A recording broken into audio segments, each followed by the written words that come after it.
Abra sua Bíblia no Evangelho segundo escreveu João. Evangelho segundo escreveu João. Capítulo 4. Louvado seja o nome do Senhor. Evangelho segundo escreveu João, capítulo 4.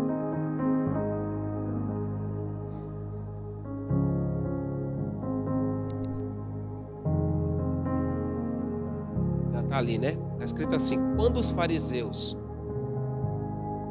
ouviram que Jesus fazia e batizava mais discípulos do que João, se bem que Jesus não batizava, e sim os seus discípulos, ele deixou a Judéia e voltou outra vez para a Galiléia, e era-lhe necessário passar por Samaria.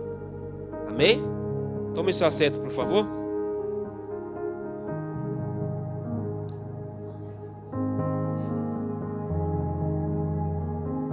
Meus irmãos, nós conhecemos o texto de cor e salteado.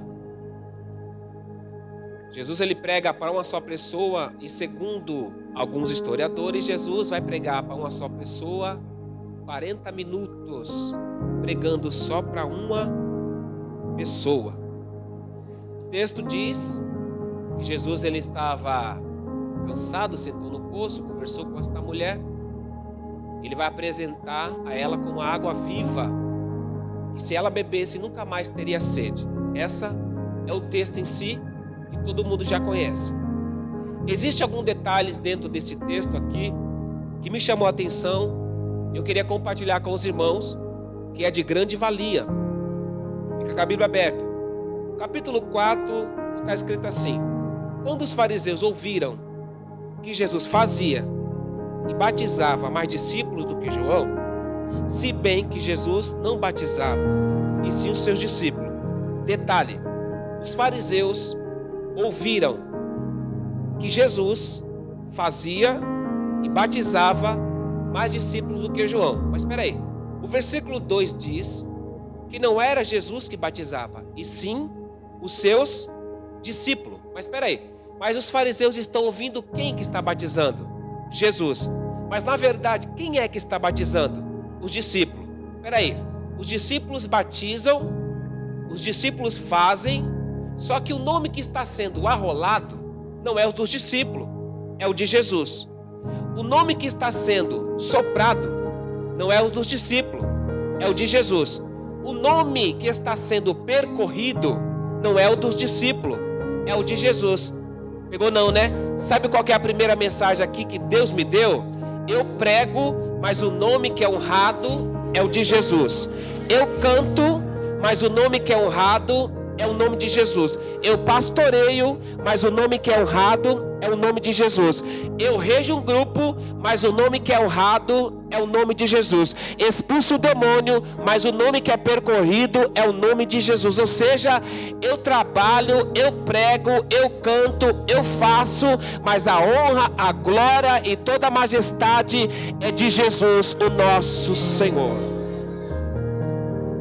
Isso aqui já é o contraditório para muitas pessoas que andam sem humildade, andam de nariz empinado em cima do salto alto, e ele pensa que é o último gole da Coca-Cola no deserto e a última bolacha do pacote também no deserto.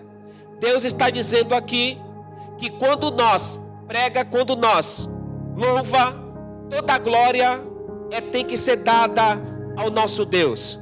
Ainda que almas se convertam, ainda que pessoas sejam renovadas, ainda que pessoas sejam curadas e libertas, toda a glória, toda a honra tem que ser do Senhor. É nós que fazemos, mas o nome que é honrado, o nome que é majestoso é o de Jesus. Sempre Jesus, sempre Jesus, sempre Jesus. Tem gente que pensa que se ele não pregar, nada acontece. Tem gente que pensa que se ele não reger, nada acontece. Tem gente que pensa que se ele não louvar, nada acontece. Aí tem um recado de Deus importante para esses que pensam que se ele não tiver, o culto não vai. Se ele não pregar, o fogo não cai. Se ele não cantar, a igreja não se alegra. Deixa eu te dar um recado. Você pode até cantar, mas se Deus não tiver negócio, meu filho, acabou. Vai ser uma lata velha que faz barulho. Por isso que toda a honra, toda a glória seja dada ao Cordeiro de Deus. Sou eu que canto, mas é Deus que opera. Sou eu que prego, mas é Deus que cura. Sou eu que rejo, mas é Deus que faz as irmãs soltar a voz. Sou eu que pastoreio, mas é Deus que manda o povo para dentro da igreja.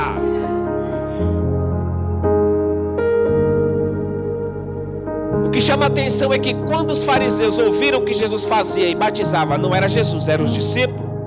A Bíblia diz que Jesus deixou a Judeia e voltou outra vez para a Galileia. E aí eu comecei a pensar, quando os fariseus ouviram que Jesus fazia e batizava, todo mundo sabe que não era Jesus, eram os discípulos. Quando os fariseus ouviram, Jesus deixou a Judeia e voltou outra vez para a Galileia.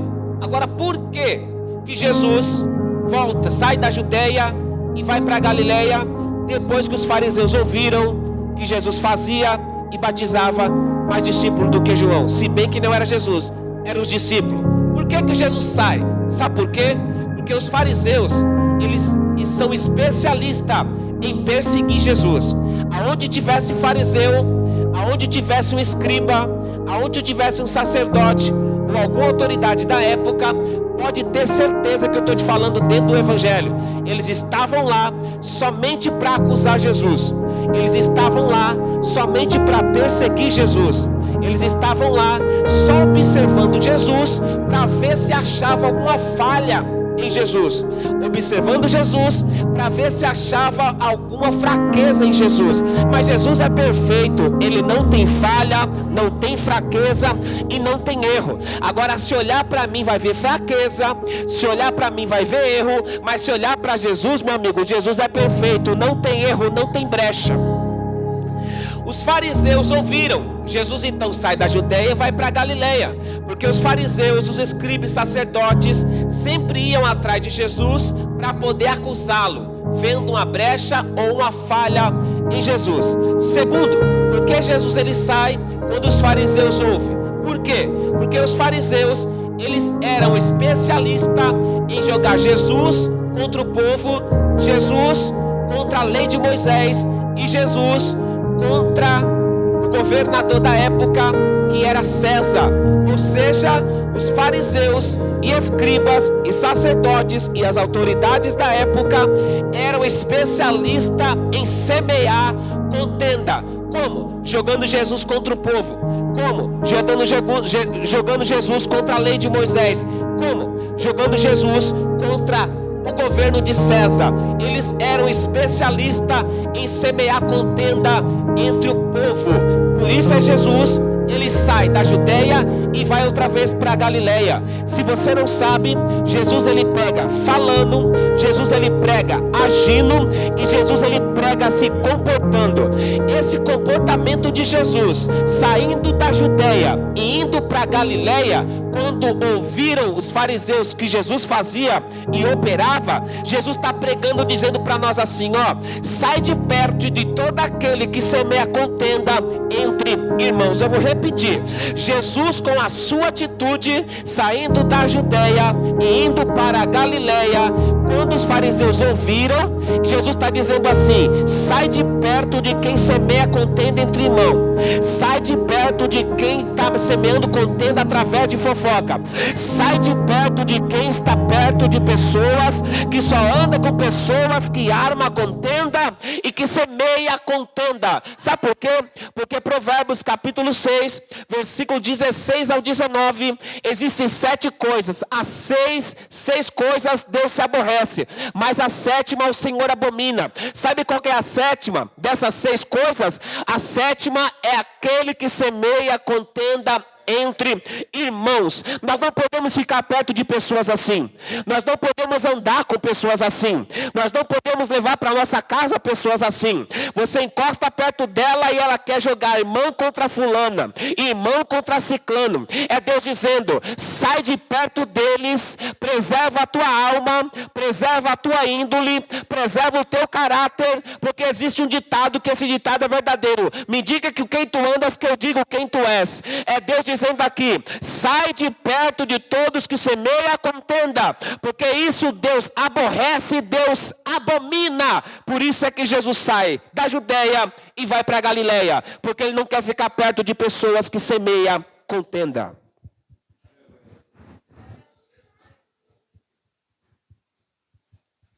Glória a Deus. Diz a Bíblia que era necessário Jesus passar por Samaria. Espera aí. Jesus está saindo da Judeia e indo para a Galileia. Segundo a geografia bíblica, existiam 3 caminhos para chegar na Galileia. O primeiro, pela Pérea. O segundo, dando a volta pelo Rio Jordão.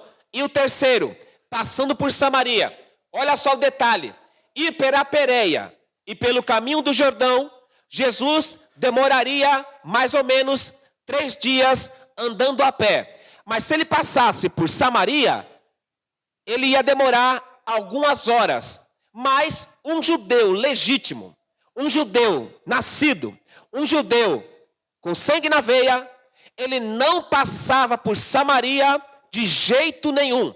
Porque eles eram inimigos de Samaria. Eles eram inimigos daqueles que moravam em Samaria.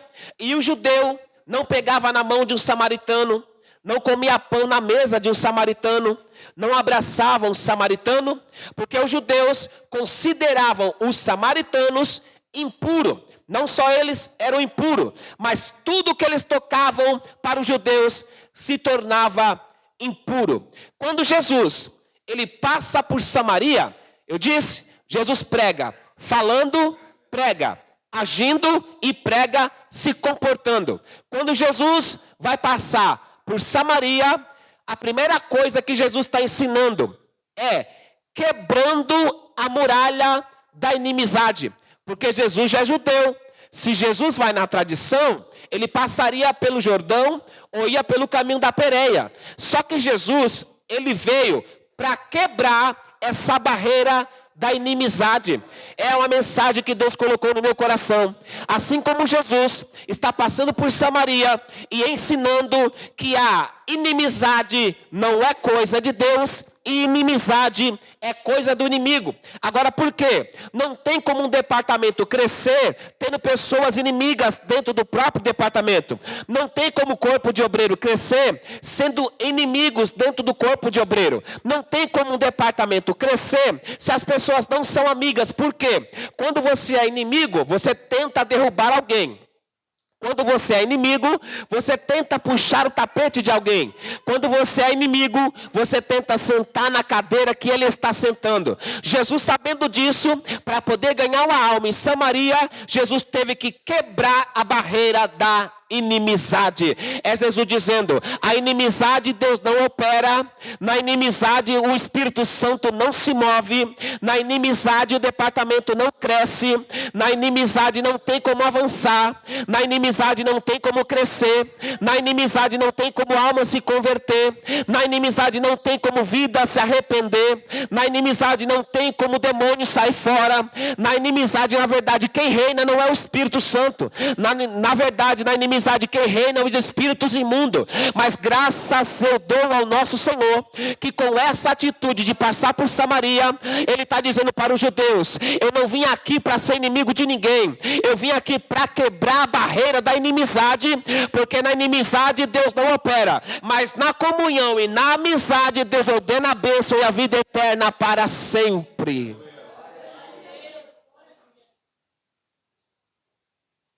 Por que os judeus eram inimigos do samaritano? 2 Reis, capítulo 17. Vai mostrar como surgiram os samaritanos. Mas eu vou resumir. Os samaritanos são um povo que são misturados. Quando O rei da Síria, ele toma Samaria, ele tira alguns israelitas de lá e leva para a Síria. Só que o rei da Síria vai pegar alguns da Babilônia, alguns de Cuta e alguns da nação chamada Amate e coloca em Samaria. Os restantes do povo de Israel que sobrou em Samaria começou a se misturar, pegando as suas culturas, as suas falas, as suas vestes e o seu modo de adoração e adquiriu para si.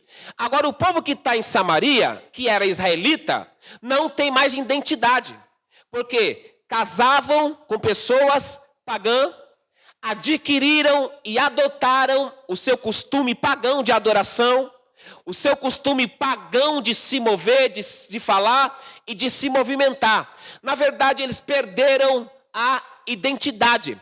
Quando esse povo vai para Samaria, os israelitas que estavam lá começaram a se misturar. Eles adoravam a Deus e adoravam a ídolos. Eles glorificavam a Deus e glorificavam a ídolos. Se tornaram um povo místico e não um judeu autêntico.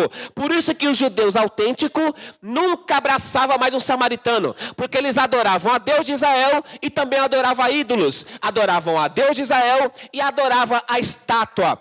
Para os judeus, eles eram impuros por causa da idolatria e por causa do paganismo. É por isso que os judeus eram inimigos dos samaritanos. Agora Deus me deu uma mensagem aqui.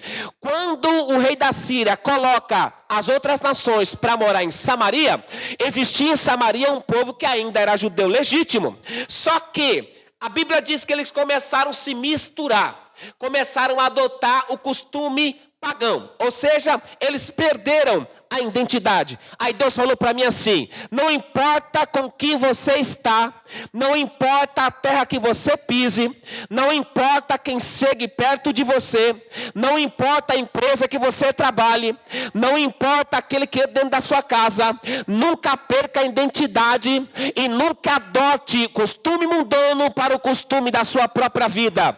O que tem de crente nesses últimos dias que está perdendo a identidade de cristão pentecostal.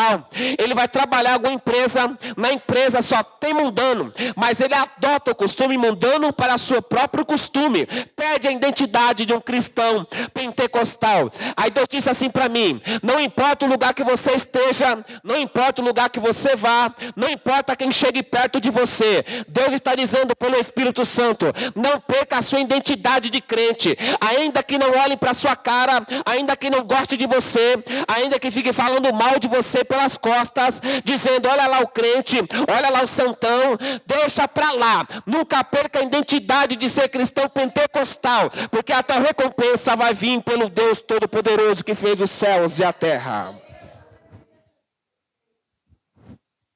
Louvado seja Deus. Um judeu não passaria por Samaria, porque tinha uma carta, era um costume. Só que Jesus, ele quebra dogma para abençoar alguém. Existia alguém em Samaria que precisava beber a água da vida eterna. Existia alguém em Samaria que precisava da intervenção divina. Existia alguém lá em Samaria que precisava mudar de vida, mudar de caráter.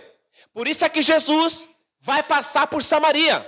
Só que Jesus, passando por Samaria, Jesus está quebrando um protocolo, está quebrando um dogma para abençoar alguém. Você não pegou não, né? Não importa o dogma que exista, não importa o dogma que surja.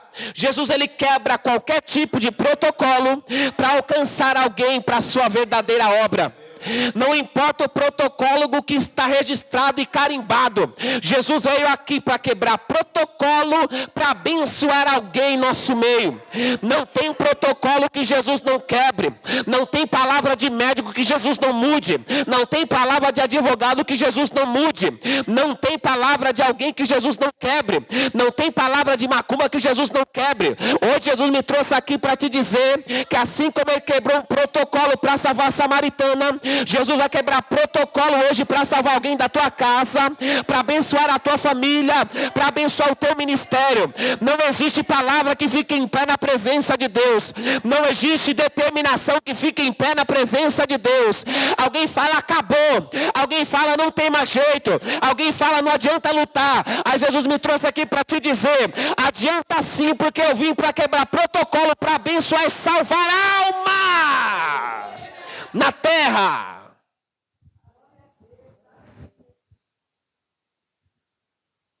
Jesus especialista em quebrar protocolo para abençoar.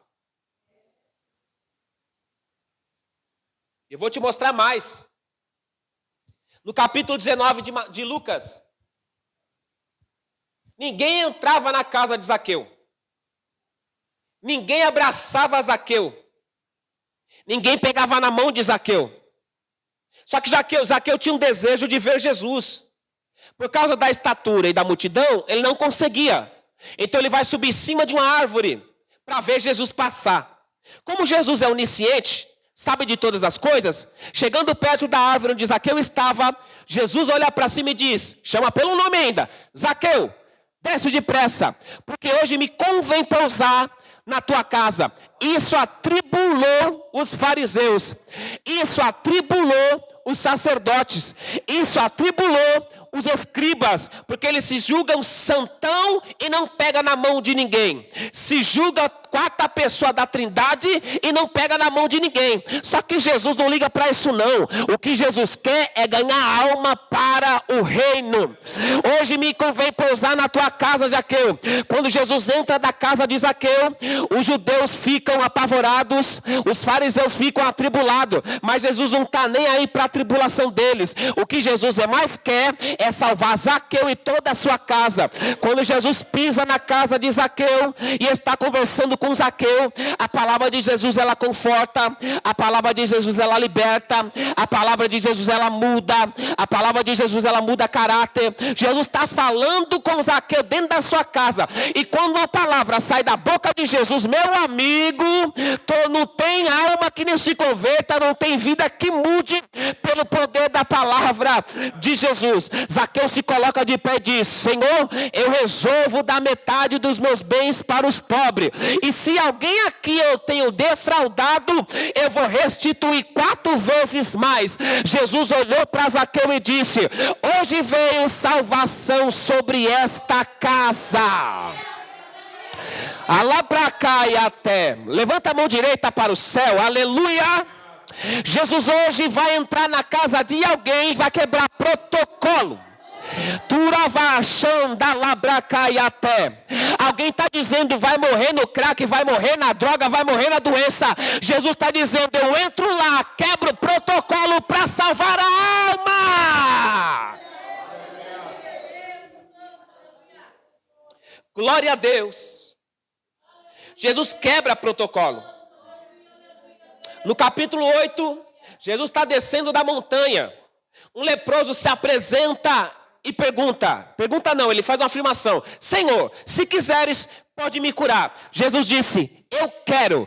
Tocou no leproso, opa, peraí, não podia trocar em leproso, não podia sentar onde o leproso sentou, não podia comer onde o leproso comia, porque para os judeus ele estava contaminado, e quem tocasse nele também ficava contaminado. Jesus olhou para ele e disse, eu sei que tem uma lei, tem um protocolo que diz que eu não posso tocar, mas eu vim para quebrar protocolo, para curar aquele que pela medicina está desenganado. Jesus tocou. Aleluia! Hoje é noite de quebra de protocolo na nossa casa. Esse que está pregando, Jesus pregou um protocolo para que eu estivesse aqui. Um dia falaram para minha mãe, vai morrer no crime. Falaram para minha mãe, vai morrer nas drogas. Falaram para minha mãe, esse aí não tem mais jeito. Minha mãe olhou para ela e disse assim, tem jeito sim, porque eu sirvo um Deus que quebra protocolo, eu sirvo um Deus que restaura, eu sirvo um Deus que resgata. E hoje eu estou aqui para a glória de Deus, só para te dizer, assim como Deus quebrou um protocolo para salvar a minha alma, assim como Deus quebrou um protocolo para salvar a vida de Zaqueu, assim como Deus quebrou um protocolo para salvar e curar o leproso, hoje Jesus também quebra protocolo para salvar, para curar, para libertar.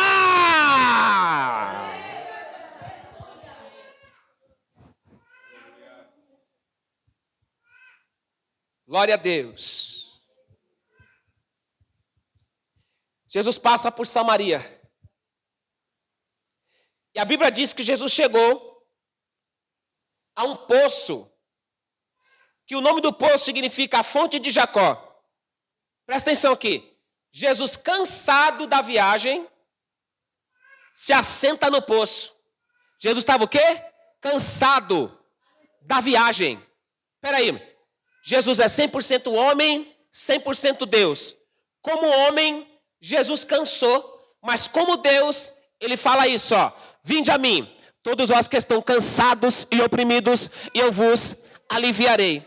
Jesus cansou, sentou no poço.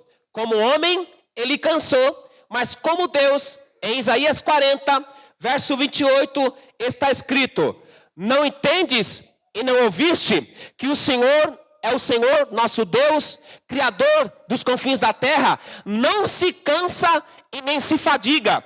Agora, olha o 29. Dá força ao cansado e multiplica a força daquele que não tem nenhum vigor. Como homem, ele cansou, sentou no poço. Mas como Deus não se cansa, não fica exausto e ainda mais, dá força ao cansado e multiplica a força daquele que não tem nenhum vigor. Se tem alguém em nosso meio que está cansado da vida, cansado de servir a Deus, suas forças estão acabando, assim como a de Josué acabou, e Deus falou para Josué: se esforça, levanta, tem bom ânimo. E Josué ergueu a cabeça e passou o Rio Jordão e tomou posse da promessa.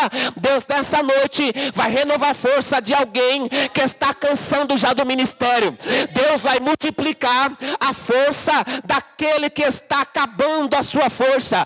Hoje você vai sair daqui renovado, transformado, vai sair daqui com alto astral, com a autoestima lá em cima, mas Satanás não vai ver você parado, Satanás não vai ver você estagnado, porque hoje o meu Deus, como Deus, ele multiplica a força daquele que não tem nenhum vigor.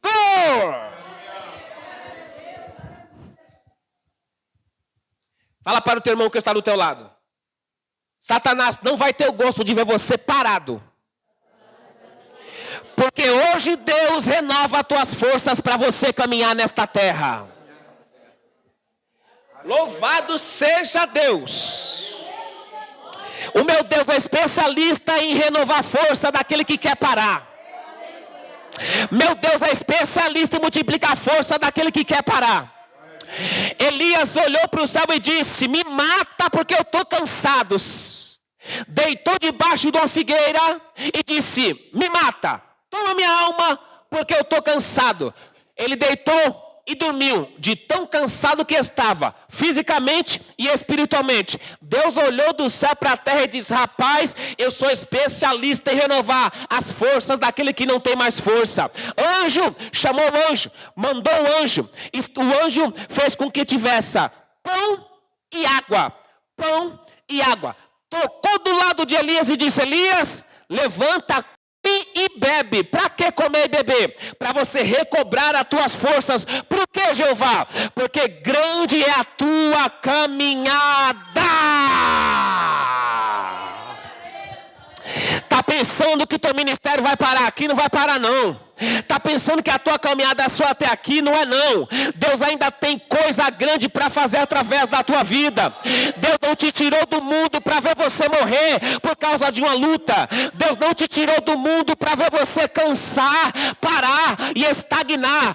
Hoje Deus está dizendo: come pão e bebe água. Come pão e bebe água, porque grande é a tua caminhada nesta terra. Não para não. Grande é a tua caminhada. Vou acabar agora. Jesus cansado da viagem. Por que Jesus cansou? Cansou na parte humana. E na parte de Deus? Na parte de Deus é essa aqui, ó. Glória seja dada ao nome de Jesus. Jesus é 100% homem, 100% Deus. Como homem, Jesus chorou em João 11:35. Mas como Deus, no capítulo 7, verso 13, ele diz para a mulher de Naim, a viúva de Naim, que estava chorando porque o seu filho tinha morrido, ele disse: não chores. Como homem, ele chorou, mas como Deus, ele diz: não chore. Como homem, teve fome no deserto, mas como Deus, ele diz: eu sou o pão da vida. Como homem, foi tentado no deserto, mas como Deus, ele foi tentado, padeceu e hoje pode socorrer todos aqueles que são tentados. Como homem, na cruz, ele teve sede, mas como Deus, ele diz: vinde a mim, todos aqueles que creem nas escrituras, do seu ventre fluirão rios de água viva. Ele é a água da vida. Aleluia! Ele é a água da vida.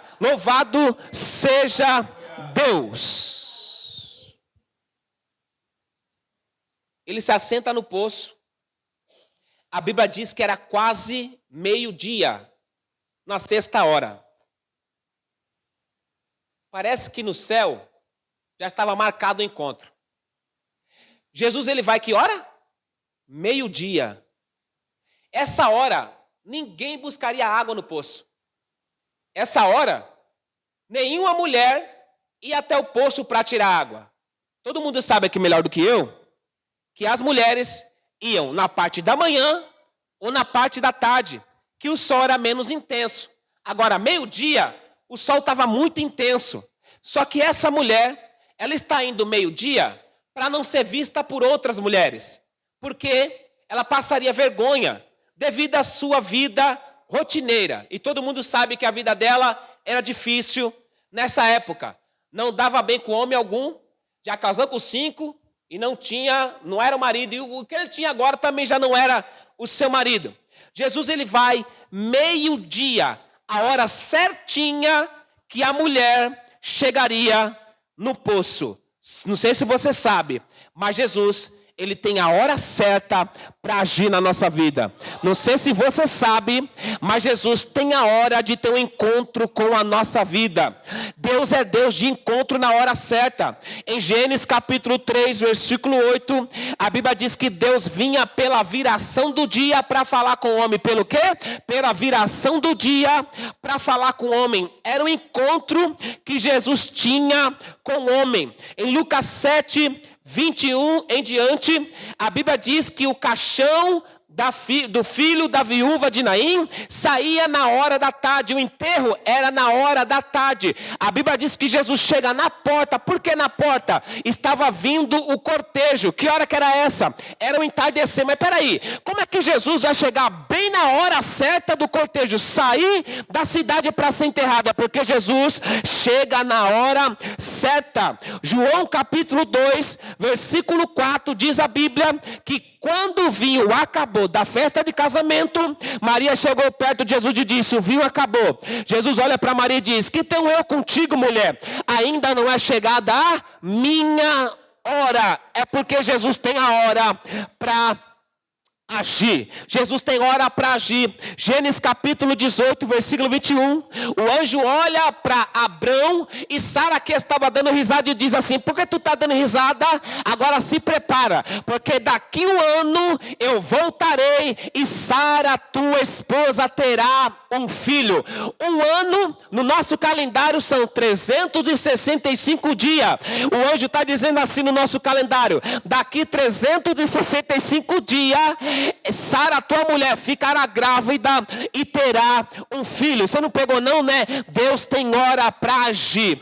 Deus tem hora para nos encontrar. Deus tem hora para nos abraçar. Deus tem hora para falar conosco. Deus tem hora para fazer um milagre. Deus tem hora para libertar. Deus tem hora para abençoar. Deus tem hora para prosperar. Deus me trouxe aqui para falar para alguém. Ele não foi meio-dia para o poço à toa. Ele sabia que aquela mulher viria no poço meio-dia. Ele dizendo: ela não sabe, mas eu estou marcando encontro com ela nessa hora.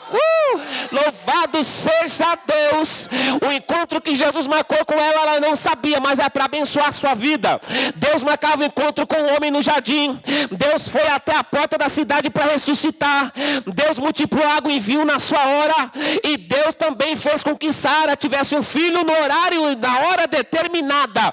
Na tua vida também vai ser a mesma coisa. Deus tem hora, Deus tem dia marcado e vai entregar a tua vitória nas tuas mãos. É uma hora que você não sabe, o momento que você não espera, e o momento de Deus vai ser surpresa. O de repente de Deus vai chegar na tua vida. Você não sabe a hora, não sabe o dia, mas Jeová já está preparando esse dia para abençoar a tua vida, a tua casa.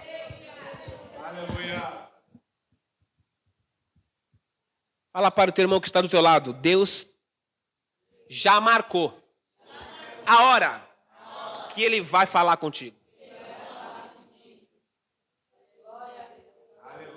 Deus tem hora. Quase meio-dia. Porque Ele sabe a hora de nos encontrar. Ele sabe a hora certinha de nos encontrar. Não foi meio-dia à toa.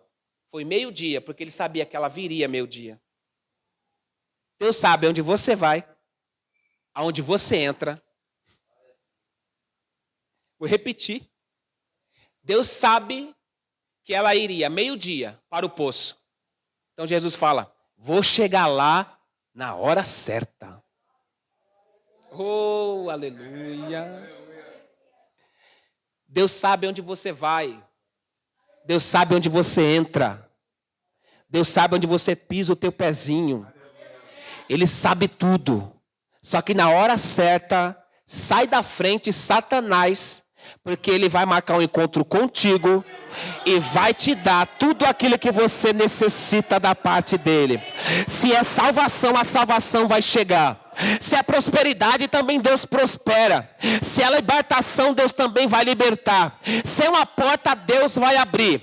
Se é unção, Deus vai derramar. Não tem capeta, não tem macumba, não tem palavra contrária, não tem folha de arruda que vai impedir o Deus Todo-Poderoso de agir na nossa vida. Se prepara, porque a hora, o dia, o momento, o segundo está marcado por Jeová e Ele vai concretizar na terra. Você acredita nisso? Bate palmas e dá glória ao nome do nosso Senhor e Salvador Jesus Cristo. Glória a Deus. Amém? Só mais essa. Quando Jesus chega e senta no poço, os discípulos vão para outra cidade comprar pão para comer. A pergunta é, por que Jesus permitiu que todos os discípulos fossem? Sendo que Jesus, em horas cruciais, levava Pedro, Tiago e João. Pedro, Tiago e João. Pedro, Tiago e João. Por que aqui Jesus permite que todos os discípulos vá? Sabe por quê? Porque tinha uma cultura que um mestre não poderia conversar com uma mulher. Era proibido. Então Jesus permite todos eles irem para não atrapalhar a obra. Pegou não, né? Jesus vai tirar da tua casa, da tua vida, do teu WhatsApp, desse grupo, pessoas que atrapalham o teu ministério, pessoas que atrapalham a tua chamada, pessoas que atrapalham a tua fé, a tua perseverança, pessoas que não creem como você, pessoas que não têm visão como você. Jesus vai tirar todas para não atrapalhar a obra de Deus na tua vida.